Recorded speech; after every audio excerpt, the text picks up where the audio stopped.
बताओ मृत्तिका का हाथी निर्माण करते हुए गौरी गणेश कलश वरुण इत्यादि का आवाहन करते हुए और माँ लक्ष्मी की मूर्ति स्थापित गजेंद्र के ऊपर स्थापित करते हुए पूजन अर्चन करना चाहिए 16 प्रकारों से द्वारा। हे गांधारी, जो विधि बताओ महालक्ष्मी का व्रत करता है, पूजन करता है, उनको मनोवांछित फल पाते हुए अंतगत्वा स्वर्ग लोक पर वास करता है। इतना कह करके वेदव्यास जी आश्रम की ओर चले जाते हैं। यहाँ पर समय जब आया तो समय ऐसा आया कि भाद्रपद मास के शुक्ल पक्ष की अष्टमी का दिन आया। नगर में निडोरा पिटवा दिया गया कि माता गांधारी के यहाँ और माता कुंती के यहाँ व्रत शुभ आरंभ हो रहा है। सभी नगर के नारियां आकर के कुछ माता गांधारी का साथ देने लगी, कुछ माता कुंती का साथ देने लगी। ऐसा होते होते 15 दिन व्यतीत हो गए। उसी बीच पर पांडवों का और कौरवों का कुछ द्वेष भाव होने लगा और ईर्षावश के कारण जब अश्विनी मास का कृष्ण पक्ष की अष्टमी का दिन आया, महालक्ष्मी का पर्व आया, उस समय गांधारी ने सभी को बुलावा भेजा पर माता कुंती को नहीं बुलाया। ईर्षावश के कारण कुंती को बहुत दुख हुआ कि बताओ 15 दिन तक मैंने विधिवत पूजन की, सबके साथ सम्मिलित होकर के आज 16वां दिन है और आज माता गांधारी ने मुझको नहीं बुलाया।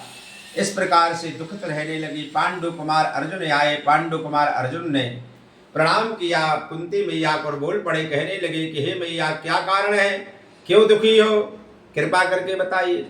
कुंती माता कहने लगे, प्रभु वो हे पुत्रो, जाति अपमान से बड़ा दुख और कोई नहीं है।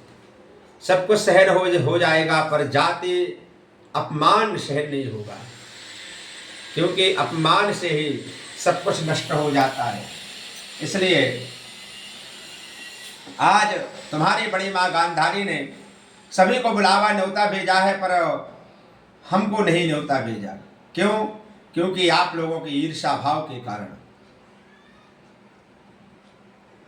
पांडु कुमार अर्जुन कहने लगे कि मैया ये बताइए, क्या केवल दुर्योधन के यहाँ ही पूजा हो सकती है, अपने घर में नहीं कर सकती? कुंती माता ने कहा, कर तो सकती हो पर इतनी जल्दी साज सामान से यार कैसे तैयार होगा? पांडु कुमार अर्जुन कहने लगे,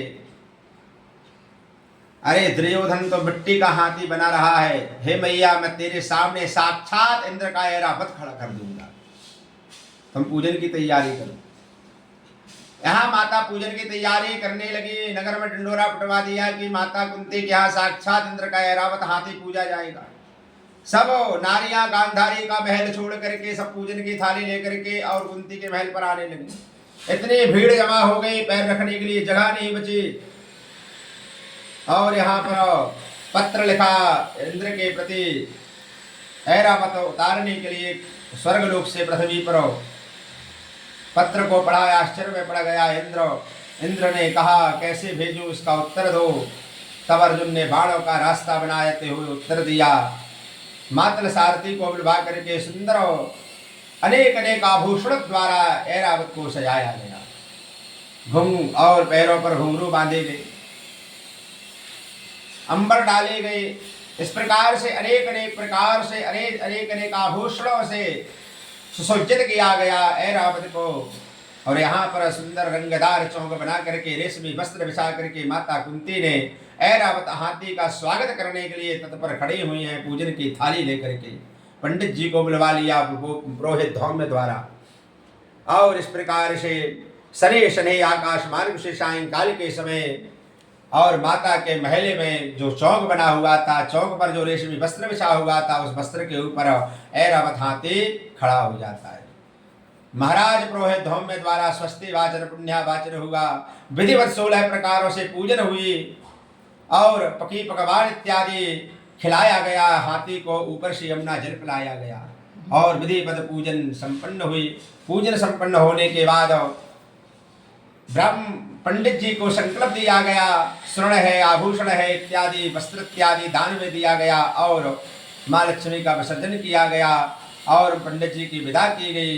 इस प्रकार से जो नारियां इस व्रत को विधि पूर्वक विधान से करती हैं वह धनवान होते हुए शिवलोक पर वास करती हैं। बोलो लक्ष्मी माता की जय।